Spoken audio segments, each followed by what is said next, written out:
Hi everyone, फिर से एक नए वीडियो में स्वागत है। दोस्तों आज हम एक्सप्लेन करने वाले हैं LDTCH स्ट्रेटजी के बारे में, जो कि LDTCH स्ट्रेटजी घनश्याम सर का फेवरेट स्ट्रेटजी है। और इस स्ट्रेटजी के ऊपर हम बहुत दिनों से प्रैक्टिस कर रहे हैं और इस स्ट्रेटजी में कितना सक्सेसफुल होता है, कितना काम करता है। बेसिकली इसका नाम है LDTCH स्ट्रेटजी, मतलब कल का लो, कल का क्लोज, कल का हाई, ये सब सारा इम्पोर्टेंट काफ़ी अच्छे तरीके से इसमें रोल निभाता है। और इसी LDCH स्ट्रेटजी से हम काफ़ी अच्छा खासा हमारा एक्यूरेसी बढ़ चुका है।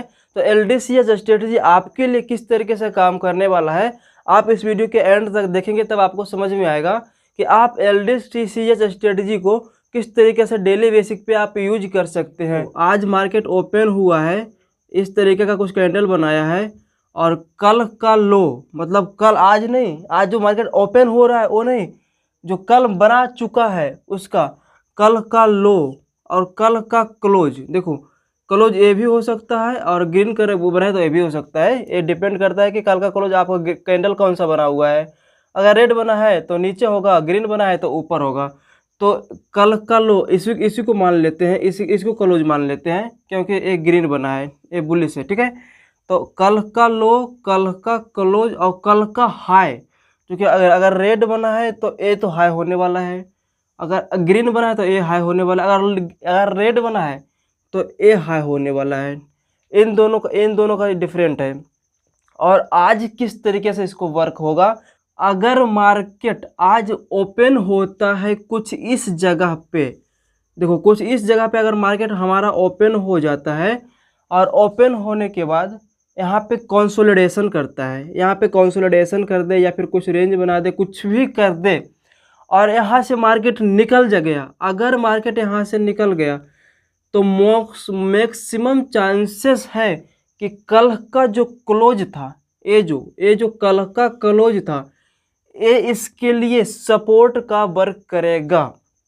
वो किस तरीके से वर्क करेगा, क्योंकि कल का लो, कल का क्लोज LDCH स्ट्रेटजी में ये पूरे मेंशन है। और घनश्याम सर के इस जो स्ट्रेटजी है, इस चीज़ को मैं काफ़ी प्रैक्टिस किया हूँ और इसके ऊपर मैं डेली प्रैक्टिस करता हूँ, डेली चेक करता हूँ कि यह काम करता है या फिर नहीं। तो लेकिन हाँ, ये साबित हो चुका है कि एक कन्फर्म है कि काम करेगा। लेकिन हाँ, इसके लिए थोड़ी सी कंडीशन होना चाहिए कि देखो daily by daily LDCH strategy काम नहीं करेगी, लेकिन तब करेगी जब मार्केट कहीं पे मार्केट यहाँ से गया ऊपर, ठीक है, ऊपर गया तो यहाँ पे एक कैंडल बना दिया और एक कैंडल बनाने के बाद यहीं पे फिर से ओपन हो गया, तो एकदम कंफर्म है कि ये वर्क करेगी। ऐसा होगा कि ऐसा आपको लगेगा कि यहाँ पे मार्केट किया, इस यहाँ पे सपोर्ट करने का मतलब ये नहीं हुआ कि मार्केट यहीं से ऊपर जाएगा ही नहीं, इसके ऊपर मार्केट जाएगा। अब लेकिन हाँ, यहाँ से अगर जा रहा है तो यहाँ पर मैक्सिमम चांसेस है कि हायरली चांसेस है कि यहाँ पे मार्केट 1 2 3 4 5 6 कैंडल बना दे, उसके बाद ही इसको तोड़ेगा। तो एक लेवल, उसके बाद इस लेवल के पास मार्केट जाने की संभावना यहाँ पे बनती है। कुछ इसी तरीके से यहाँ पे है। अब ये डिपेंड करता है कि हमारा कल का कैंडल कितना बड़ा बना हुआ है, उसके ऊपर भी हम सपोर्ट को फाइंड करेंगे ना कि आपके इसी के ऊपर हम लेकर बैठ जाए कि जो कि बताया से घनश्याम सर, या फिर मैं बताया था कि यहाँ पे यहाँ से निकलेगा तो यहाँ तक मेजर फाड़ के निकल जाएगा। हमें इसमें ये भी देखना है कि LDCH में यहाँ पे इसका कैंडल कितना बड़ा है, कैंडल यहाँ पे देखे जाए तो अगर 500 पॉइंट का ये कैंडल है तो यहाँ पे कैंडल 500 पॉइंट का है, तो इससे पहले हमें इसमें ये भी देखना पड़ेगा कि ये 500 पॉइंट के बीच में कोई एक और रेंज तो बना हुआ नहीं है इस कैंडल के बीच में, 5 मिनट 50 मिनट के कैंडल पे। तो एक बार अगर बीच में अगर रेंज बना हुआ रहेगा, वही डे कैंडल पे आपको तो दिखेगा नहीं, लेकिन 5 मिनट के कैंडल पे आप देखेंगे तो यहाँ पे रेंज बना रहेगा। तो एक बार यहाँ भी तो रुकेगा, ऐसा नहीं है कि यहाँ से मार्केट जाएगा, यहाँ से निकला बूम नीचे ऊपर, या फिर ऐसे होगा। एक बार इसका कंडीशन एक और बनता है, इस तरीके से कैंडल कुछ इस तरीके का बनाया, ठीक है, इस तरीके का कुछ इस तरीके का आपका कैंडल एक बन गया, ठीक है। और इस तरीके का जब कैंडल बना तो मार्केट कभी कभी क्या होगा कि इसी जगह पे ओपन होगा, इसी जगह पे मार्केट ओपन होगा और ओपन होते ही जस्ट बिकॉज मार्केट एक ही मतलब ओपन हुआ जस्ट बिकॉज इस लेवल के पास तक चला जाएगा, इस लेवल के पास तक एकदम बूम एम फर्स्ट 2-3-4 मिनट में तो पार ही कर जाता है। ऐसा कुछ होता है कि बस 3-4 मिनट गया पार हो गया। और यहाँ पे जब मार्केट जाने के बाद क्या होता है कि यहाँ पे मार्केट फिर से यही कैंडल रिवर्सल आ जाता है, और रिवर्सल आने के बाद कुछ देरी रुकने के बाद हो सकता है कि ये छोटा अगर रहा ना तो इसको मार्केट टच करने के लिए आ जाएगा। कभी कभी ऐसा होता है कि इसको टच करने के लिए मार्केट आ जाता है, और टच करने के बाद फिर जब धीरे धीरे धीरे धीरे अगर कोई रेंज बन गया तो फिर यहाँ से धीरे धीरे धीरे धीरे धीरे करके निकाल लेगा। लेकिन हाँ, फिर से इसके लिए सपोर्ट का काम यही करेगा। ये तो हुआ डेली कैंडल पे और सिंगल कैंडल पे हुआ। और अगर सपोर्ट की पूरी बात देखा जाए तो ये तो एक दिन का हुआ और एक कैंडल का हुआ। अगर पूरे सपोर्ट का ही एरिया देखा जाए तो उसके लिए एक सपोर्ट का एरिया के लिए मैं आपको एक स्पेशल में वीडियो बनाऊंगा कि मार्केट एक्चुअल में सपोर्ट आपका वर्क कितना करता है, किस तरीके से आपका सपोर्ट वर्क करता है, उस चीज़ के ऊपर भी मैं वीडियो बनाऊंगा। तो आपको आपको कंक्लूजन क्लियर हो जाएगा कि एक्चुअल में सपोर्ट हमारा वर्क कहाँ पे करता है, और रेजिस्टेंस एक्चुअल में वर्क करता है, आपका सपोर्ट क्यों फेल होता है और आपका रेजिस्टेंस क्यों यहाँ पे फेल होता है। आप बार बार सपोर्ट खींचते हैं, बार बार रेजिस्टेंस खींचते हैं, सारा आपको फेल होते रहता है, तो वो आपको फेल नहीं होगा। उसके मैं एक वीडियो सेपरेट में बनाऊंगा डेली कैंडल पे, जो कि आपका सपोर्ट हमेशा वर्क करेगा, ठीक है। तो अगर देखा जाए, देखो मार्केट 3-4 कैंडल बना चुका है, यहाँ पे 1-2-3-4 कैंडल बना चुका है, जो कि मैं आपको एक एग्जांपल के थ्रू में बता देना चाहता हूँ। और एक बार मैं इसमें मैं आपको बताया भी था कि यहाँ पे डेली सपोर्ट किस तरीके से वर्क करता है। इसमें यहाँ पे इसके बिक्स बड़े छोटे, कहीं पे क्लोजिंग ऊपर नीचे, कुछ इसी तरीके का क्लोजिंग में भी डिफरेंट आती है, कुछ इसी तरीके का आपको डिफरेंट आती हुई नज़र आती है। तो यहाँ पे क्या होता है कि मार्केट अगर इसी रेंज में है और नीचे से मार्केट चलता हुआ आ रहा है, कुछ इसी तरीके से मार्केट ऊपर जा रहा है, कैंडलें बना कर छोटी छोटी कैंडलें यहाँ पे बनाकर ऊपर मार्केट यहाँ पे चला जा रहा है, और मार्केट का एक ट्रेंड बुलिश है, और कुछ इसी तरीके का यहाँ पे एक रेंज बना दिया है, ठीक है।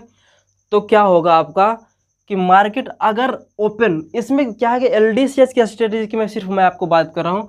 इसमें क्या होगा कि अगर मार्केट आपके डायरेक्शन में चल रहा है, मतलब ऊपर जाने की कोशिश में है, और मार्केट यहीं पे ओपन हो गया, अगर मार्केट यहीं पे ओपन हो गया और 5-10 मिनट यहाँ पे मार्केट रुक गया, 5 मिनट में देखिएगा, और ये जो कैंडल है, ये जो कैंडल सारा डेली कैंडल बना हुआ है, और एक कैंडल कंसोलिडेशन जो मैं यहाँ पे किया हूँ, एक कैंडल 5 मिनट पे मैं कंसोलिडेशन कर रहा हूँ, ठीक है। तो इसमें सपोर्ट आपको सपोर्ट कहाँ पे निकालना है, कुछ इसी तरीके का अगर दिख रहा है तो आपके लिए सपोर्ट जो है कि ये जोन सपोर्ट का एरिया आपका होना चाहिए, जो कि आप देखेंगे यहाँ पे ये जोन आपके लिए एक बार सपोर्ट का होना चाहिए। और अगर मार्केट यहाँ से कंसोलिडेशन करके अगर ऊपर निकालता है तो आप ये जो कैंडल, एक कैंडल का क्लोज है, इसके ऊपर आप एंट्री ले सकते हैं। और आप एसएल थोड़ा सा आपको बढ़ाना पड़ेगा। एसएल थोड़ा सा कहाँ पे बढ़ाना पड़ेगा कि देखिए यहाँ पे मार्केट आया, यहाँ पे निकालने के बाद इस नीचे आने का एसएल आपको वेट करना पड़ेगा, क्योंकि क्या होता है कि आपका यहाँ पे निकला और यही कैंडल आपका घूम कर नीचे आ जाएगा, और नीचे आ जाएगा तो आपका एसएल कर देगा। इसीलिए इस एरिया के पास आपका एसएल डिफाइंड होना चाहिए। और हाँ, इसमें आपको रेंज देखना है कि कितना बड़ा हमारा रेंज बना हुआ है। अगर 100 पॉइंट का रेंज है या तो फिर 200 पॉइंट का रेंज है, तो देखो 200 पॉइंट का और 100 पॉइंट में काफ़ी अंतर होता है। हम 200 पॉइंट तो लेने ही जाते हैं और 200 पॉइंट का यहाँ पे रेंज ही है, तो उसके हिसाब से हम यहाँ पे अपना क्वांटिटी को डिसाइड करेंगे कि क्वांटिटी अगर 100 मार रहे हैं तो यहाँ पे हम 50 से 25 मारेंगे, ज़्यादा नहीं, 50 मारेंगे या फिर 25 मारेंगे। इससे ज़्यादा हम क्वांटिटी को नहीं मार सकते हैं। क्यों? क्योंकि हमारा रेंज बहुत बड़ा है। अगर प्रॉफिट दिया तो बल्ले बल्ले है, बहुत बड़ा है कि हम खुश रहेंगे। अगर लॉस दिया ना तो 4-5 दिन का लॉस आपको कट करके लेकर चला जाएगा। इसीलिए आप यहाँ पे क्वांटिटी को मैनेज कीजिएगा रेंज देखकर। अगर रेंज छोटा है और प्लस में एक्सपायरी है तब तो आप मारिए 100 के जगह पर आप यहाँ पे 200 भी मार सकते हैं। क्यों? क्योंकि उसका प्रीमियम लो रहेगा और प्रॉफिट देगा ना तो फाड़ले प्रॉफिट देगा। यहाँ से लगभग अगर 200 पॉइंट का भी प्रॉफिट दिया ना तो लगभग आपका 70% आपका प्रॉफिट इंक्रीज हो जाएगा, आपका यहाँ पे प्रॉफिट में आ जाएगा। तो इसी तरीके से कुछ हमारा LDTCH स्ट्रेटजी हमारा वर्क करता है। और आप भी इसके बारे में काफ़ी अच्छे तरीके से आप यहाँ पे जब डेली बाय डेली इसके ऊपर आप रिसर्च करोगे LDCS स्ट्रेटजी के ऊपर, और LDCS स्ट्रेटजी का मेन मूल मंत्र है आपको इसमें डे कैंडल देखना। अगर आप डे कैंडल को सही से देख नहीं पा रहे हो ना, तो LDCS की स्ट्रेटजी के बारे में आप भूल जाओ कि उसके बारे में आप यहाँ पे कंटिन्यू उसमें आपको सफलता मिलेगी। लेकिन आपको डे कैंडल जहाँ आप देखना शुरू किए, देखिए सबसे पहले आपको देखना है डेली कैंडल देखना है, वीकली पे रिसर्च करना है, उसके बाद आपको 5 मिनट और 15 मिनट और 1 मिनट पे आपको देखना है। मैक्सिमम से मैक्सिमम आप वीकली और डेली इस दोनों के ऊपर सपोर्ट और रेजिस्टेंस LDCS स्ट्रेटजी जो भी है अलाय भला जितना भी आपके मन में सब कुछ चलता है, सब कुछ आपको 5 मिनट और 50 मिनट में नहीं वर्क करेगा। आपको डेली कैंडल पे आप और वीकली कैंडल पे अगर आप सपोर्ट रेजिस्टेंस इस ट्रेंड लाइन ये सब खींचना जान गए, तो मैं हायरली मैं बोल सकता हूँ कि LDCS भी आपके लिए वर्क करना स्टार्ट कर देगा। कुछ इसी तरीके से हमको भी समझ में नहीं आता था कि यार LDCS स्ट्रेटेजी कैसे वर्क करता है। हम हमेशा सपोर्ट फेल हो जाता था, रेजिस्टेंस फेल हो जाता था, ट्रेंड लाइन फेल हो जाता था, ट्रेंड लाइन कहीं और दिए निकल कर कहीं और चला गया, सपोर्ट दिए तोड़कर नीचे आ गया, रेजिस्टेंस दिए तोड़कर ऊपर चला गया। साला समझ नहीं आता था कि करना क्या है। जब घनश्याम सर का ट्रेनिंग लिया, उन्होंने बताया कि डेली कैंडल को काफ़ी अच्छे तरीके से रीड करो, तब से मैंने डेली कैंडल को इतना बारीकी से रीड करना स्टार्ट किया, इतना बारीकी से रीड करना स्टार्ट किया, तब से हमारा डेली कैंडल कभी फेल ही नहीं होता है। मैक्सिमम से अगर 10 में से 7 को हम सपोर्ट खींचे हैं, या फिर 10 में से 10 सपोर्ट खींचे हैं, जिसमें से 7 सपोर्ट हमारा ज़रूर से ज़रूर वर्क करता है। और आपका भी 7 सपोर्ट वर्क करेगा जब आप डेली कैंडल को देखना आप सीख जाओगे। हमारे पास तो अभी डेली कैंडल के यहाँ पे डिजिटल बोर्ड तो नहीं है कि आपको मैं यहाँ पे उस सपोर्ट को और रेजिस्टेंस को खींच कर मैं बताऊँ। एक बार मैं आपको बताऊँगा, काफ़ी अच्छी तरीके से इसमें आप जान जाओगे। तो आई होप कि ये वीडियो आपको पसंद आया होगा। वीडियो पसंद है तो लाइक करें, चैनल को सब्सक्राइब करें। फिर मिलते हैं आज किसी नेक्स्ट वीडियो में कुछ नए इंटरेस्टिंग टॉपिक के साथ। तब तक के लिए जय हिंद, वंदे मातरम, बाय बाय।